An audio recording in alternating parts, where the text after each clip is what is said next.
రావెల్లి గ్రామ ప్రజలకు తెలియజేయనిది ఏమనగా నేను 9th వార్డు నుంచి ఇండిపెండెంట్ క్యాండిడేట్గా పోటీ చేస్తున్నాను. కావున నా గ్యాస్ పై గుర్తుకు ఓటేసి నన్ను గెలిపించిన ఎడ్ల నా యొక్క మీ సేవలో మీకు అన్ని యొక్క సర్టిఫికేట్లు ఫ్రీగా అందిస్తాను. మరియు గ్రామంలో ఉన్న ప్రతి సమస్యను తీరుస్తాను. నూతన అండర్ డ్రైనేజీ వ్యవస్థను ఏర్పాటు చేస్తాను.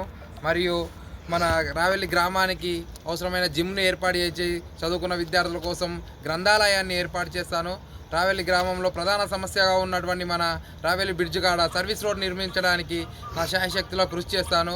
మరియు మన రావెల్లి గ్రామానికి అతిపెద్ద సమస్యగా ఉన్న డంపింగ్ యార్డ్ను తొలగించడానికి మరియు డంపింగ్ యార్డ్ నుంచి వచ్చే నీటిని రాకుండా అరికట్టడానికి ప్రభుత్వంతో కొట్లాడైన నా యొక్క ఆ నీళ్ళని ఆపడానికి 100% ప్రయత్నం చేస్తాను. నేను రావెల్లి గ్రామంలోనే ఉంటాను. మీ ప్రజలందరికీ 24 గంటలు అందుబాటులో ఉంటాను. చదువుకున్న విద్యావంతునిగా యువకుల ప్రోత్సాహంతో ఈరోజు ఇండిపెండెంట్గా నిలబడ్డాను. మీ యొక్క ఆశీర్వాదంతో గ్యాస్ పై గుర్తుకు ఓటేసి నన్ను గెలిపించవలసిందిగా కోరుతున్నాను.